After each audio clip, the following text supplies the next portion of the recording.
Legenda Banten menceritakan bahwa di Majapahit terdapat wanita jelmaan raksasa yang dijadikan selir oleh Raja Majapahit.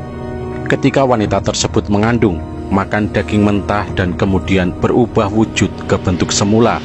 Karena takut ketahuan, wanita tersebut melarikan diri dan melahirkan anak yang diberi nama Kidilah. Setelah dewasa, Kidilah ke Majapahit dan dapat diterima raja. Kidilah diberi nama Arya Damar dan kemudian diangkat sebagai wakil raja di Palembang. Baba Tanah Jawi menceritakan bahwa Raja Majapahit menghadiahkan kepada Arya Damar salah satu selirnya, yaitu seorang putri Cina yang dalam keadaan hamil. Di Palembang, putri Cina tersebut melahirkan anak laki-laki yang diberi nama Raden Patah. Sedangkan dengan Arya Damar juga mempunyai anak laki-laki bernama Raden Husin. Cerita tentang asal-usul Raden Patah menurut Baba Demak juga berkaitan dengan Arya Damar. Diceritakan bahwa Arya Damar adalah anak angkat Brawijaya yang ditugaskan sebagai adipati di Palembang. Arya Damar selain diberi jabatan juga diberi putri Cina untuk diperistri. Putri Cina tersebut adalah salah satu selir Brawijaya. Ketika mendapatkan putri Cina dalam keadaan mengandung anak Brawijaya, di Palembang putri Cina melahirkan anak diberi nama Raden Patah. Dari berbagai sumber yang ada dapat ditarik hipotesis Arya Damar juga bernama Arya Dila, seorang kerabat dekat atau anak sepupu Raja Majapahit yang dipercaya menjadi wakil Majapahit atau adipati di Palembang. Ia juga ayah angkat Raden Patah. Baik sejarah Banten maupun Baba Tanah Jawi tidak menceritakan kematian Arya Kidilah. Menurut Baba Dermayu, momentum penting sejarah Indramayu yaitu tentang kedatangan Wiralodra. Tokoh ini disebutkan sebagai putri ketiga Tumenggung Gagak Singalodra dari daerah Banyu Urip, Bagelen, Jawa Tengah. Kedatangan Wiralodra ke Indramayu disertai Ki Tinggil. Wiralodra ketika datang di tepi sungai Cimanuk memilih lokasi untuk membuka hutan di sebelah barat sungai. Daerah tersebut akhirnya berkembang menjadi perkampungan. Suatu saat Wiralodra kembali ke Bagelen. Ki Tinggil tetap tinggal di Cimanuk. Sepeninggal Wiralodra, kemudian datang Endang Dharma untuk bermukim di kampung tersebut. Di samping bercocok tanam, Endang Dharma mengajarkan ilmu kanuragan kepada masyarakat. Keberadaan Endang Dharma di Cimanuk didengar Pangeran Guru di Palembang. Bersama 24 muridnya berangkat ke Cimanuk dengan tujuan untuk menguji kesaktian Endang Dharma.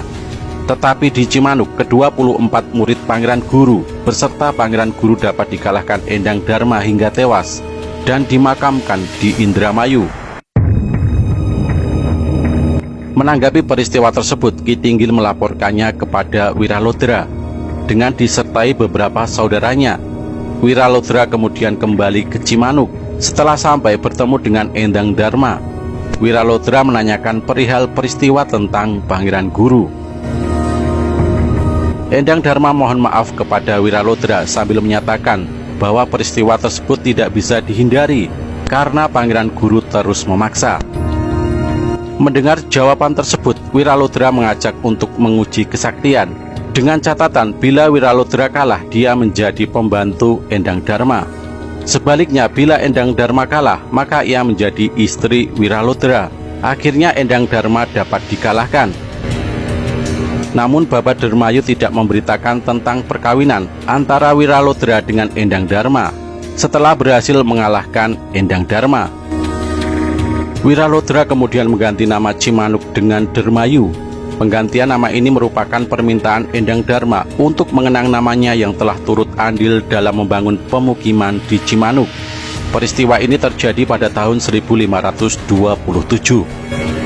Mengenai tokoh Endang Dharma, Baba Dermayu menerangkan bahwa Endang Dharma mempunyai nama lain yakni Ratna Gumilang, Ratu Sakti, dan Mas Ratu Gandasari.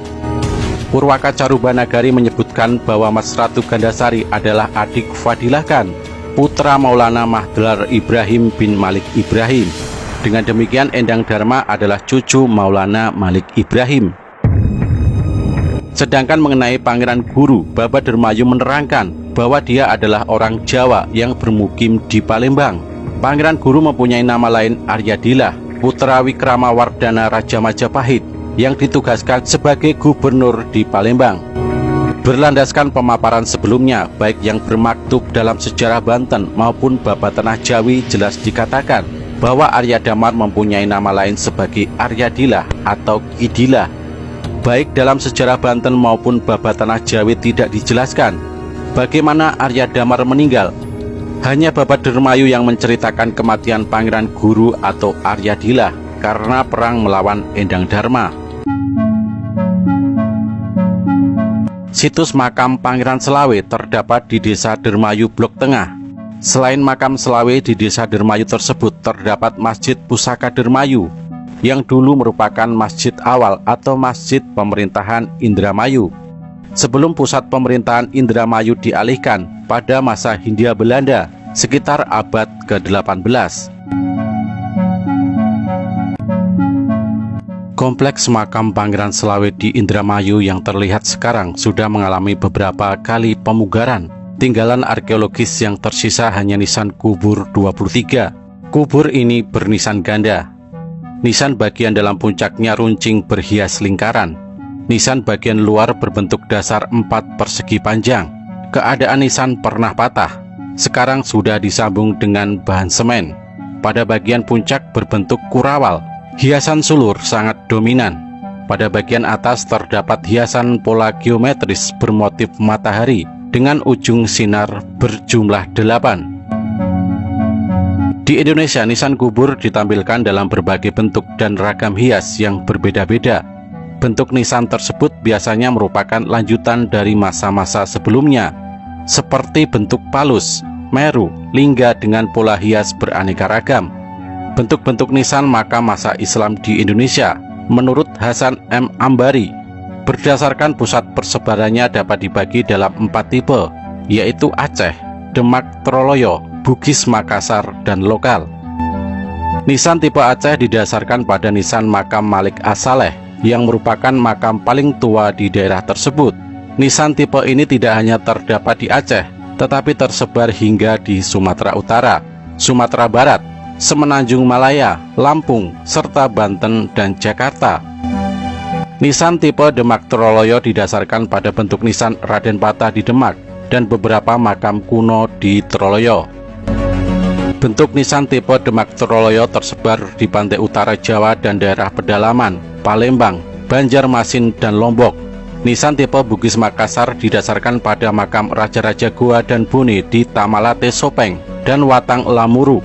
Nisan tipe demikian di luar Sulawesi Selatan dapat dijumpai di Sulawesi Tengah, Kalimantan Timur, dan Bima. Tipe nisan lokal merupakan bentuk nisan yang hanya terdapat di daerah tertentu. Sebagai contoh misalnya nisan yang terdapat di Ternate Tidore, Jeneponto, dan Barus. Berlandaskan pembagian di atas, daerah Indramayu termasuk dalam persebaran nisan tipe Demak Troloyo. Dengan demikian, nisan yang terdapat pada kubur 23 komplek makam Pangeran Selawe merupakan nisan subtipe 3. Hal menarik lainnya yang terdapat pada nisan tersebut adalah adanya motif hiasan matahari. Mengenai motif hias ini pernah dibahas Swedi Montana pada tahun 1985. Hasil pengamatannya menunjukkan bahwa motif hias tersebut sering dijumpai pada beberapa kepurbakalaan yang berhubungan dengan tokoh penyebar Islam pada abad ke-15 hingga abad ke-18. Nisan tertua yang menggunakan motif hias matahari dijumpai di kelompok makam 7 Troloyo Trowulan. Angka tahun tertua yang terdapat pada nisan kelompok makam 7 adalah tahun 1298 Saka, dan yang termuda adalah tahun 1397 Saka.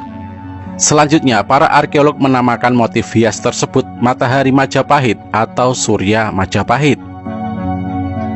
Maka motif hias tersebut adalah semacam pengakuan atas tanda kerajaan Majapahit, mengingat tokoh-tokoh sentral yang berhubungan dengan motif hias tersebut berada dalam satu kurun waktu masa akhir Majapahit. Selain itu juga merupakan lambang supranatural, kesaktian atau merupakan magic religius